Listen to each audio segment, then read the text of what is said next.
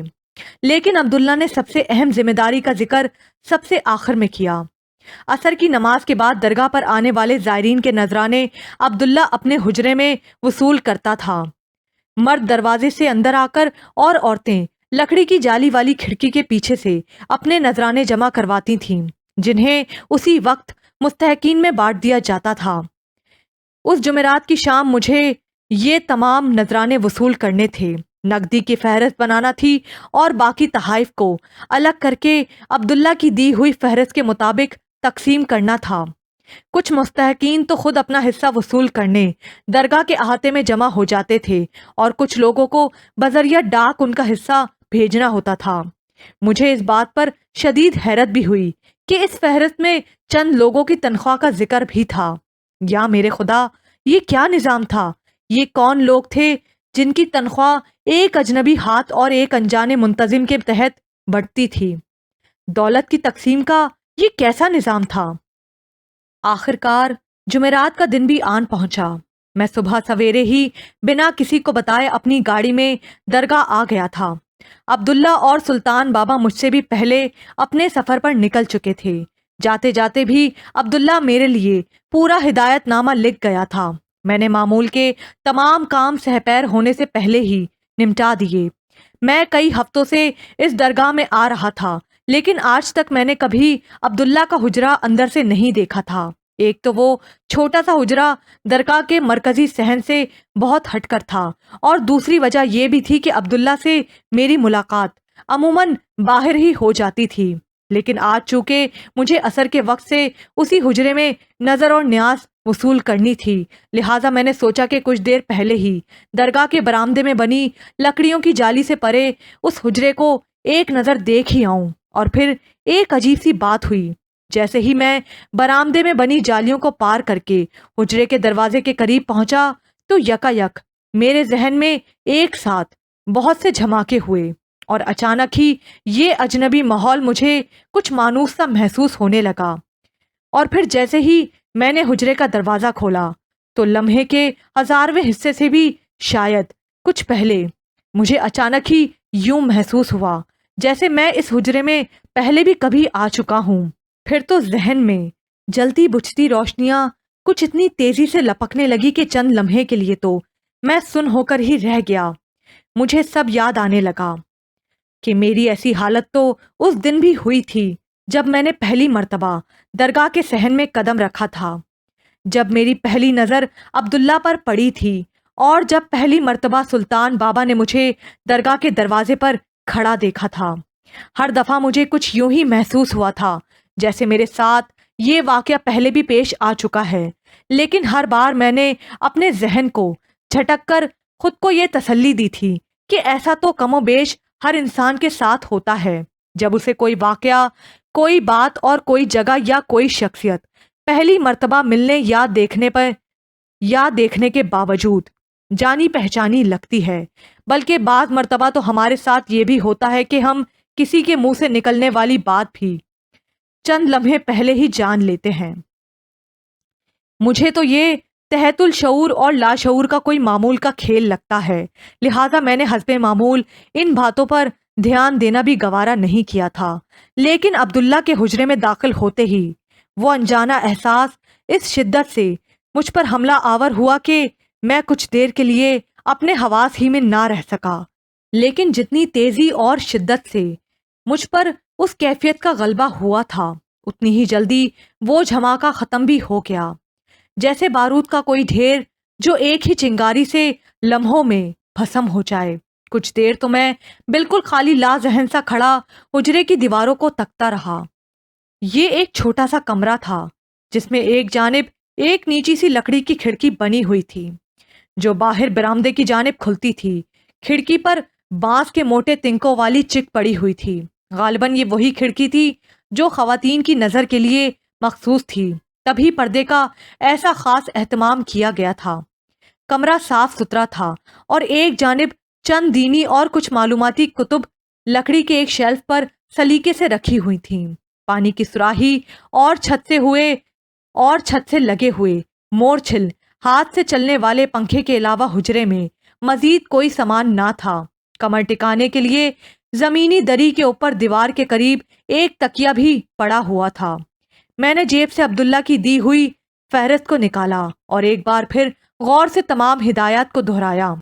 کچھ ہی دیر میں زائرین کی آمد شروع ہو گئی اور میں ان کے دیے ہوئے نذرانوں کی فہرست بنانے میں مشغول ہو گیا۔ ذرا سی دیر میں اچھی خاصی رقم بھی جمع ہو گئی تھی۔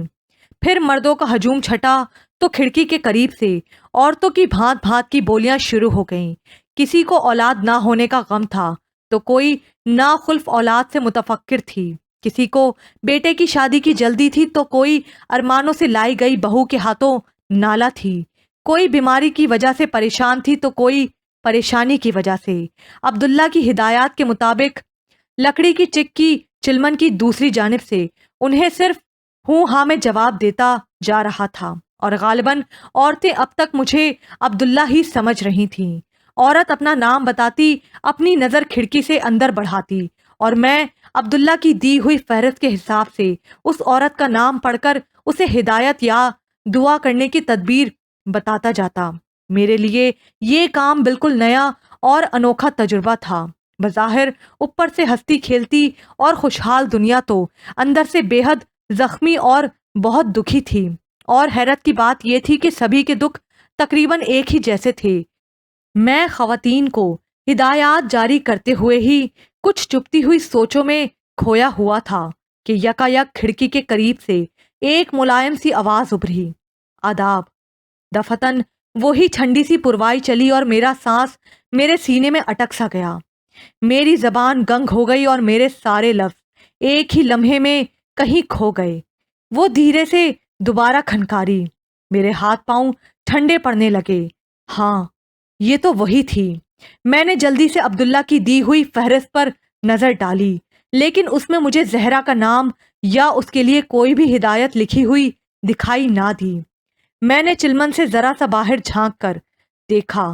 ہاں، وہی تو تھی، صرف ایک دیوار کے فاصلے پر، مجھ سے اتنا قریب کہ میں اس کی سانس لینے کی مدھم آواز بھی سن سکتا تھا۔ ایک لمحے کو میرا جی چاہا کہ کہیں وہاں سے اٹھ کر بھاگ جاؤں، لیکن میرے قدموں میں تو میرے جسم کا بوجھ بھی سہارنے سے انکار کر دیا تھا۔ بھاگ کر کہاں جاتا؟ زہرا بھی دوسری عورتوں کی طرح یہی سمجھ رہی تھی کہ کھڑکی کے پار عبداللہ بیٹھا ہوا ہے۔ وہ چند لمحوں تک جواب کا انتظار کرتی رہی اور پھر دھیرے سے اپنی جھڑنوں جیسی گنگناتی آواز میں بولی، میری نیاز قبول فرمائے۔ میں نے چونک کر دیکھا تو اس کا مخروطی ہاتھ چلمن سے اندر جھانک رہا تھا۔ میں نے گھبرا کر اس کے ہاتھ میں پکڑا خط کے لفافے جیسا چھوٹا سا لفافہ لے لیا۔ شاید لفافے میں کوئی کرنسی نوٹ تھے۔ میری زبان سے صرف ایک لفظ ہی نکل پایا، شکریہ۔ دوسری جانب سے اس کی دل میں سیدھا اتر جانے والی آواز ابھری، میں آج بھی اپنے سوال کے جواب کا انتظار کر رہی ہوں۔ یا خدا، یہ کس سوال کی بات کر رہی تھی؟ اب میں اسے کیا جواب دوں؟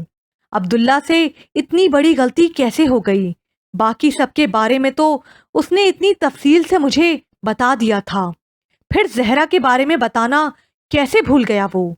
مجھے اور تو کچھ سوجھا نہیں، بس ہلکے سے کھانس کر میں نے اپنے ہمتن گوش ہونے کا پیغام اس تک پہنچانے کی کوشش کی۔ اس بار مجھے زہرا کی آواز کچھ بھرائی ہوئی سی محسوس ہوئی، جیسے وہ بے حد کرب میں بول رہی ہو، میں جانتی ہوں آپ کے پاس میرے کسی سوال کا کوئی جواب نہیں۔ میں آج بھی ہمیشہ کی طرح یہاں سے ناکام اور نامراد ہی واپس پلٹوں گی۔ اگر آپ کی چپ ہی میرا مقدر ہے تو مجھے یہ خاموشی بھی قبول ہے، لیکن ایک بات تو آپ بھی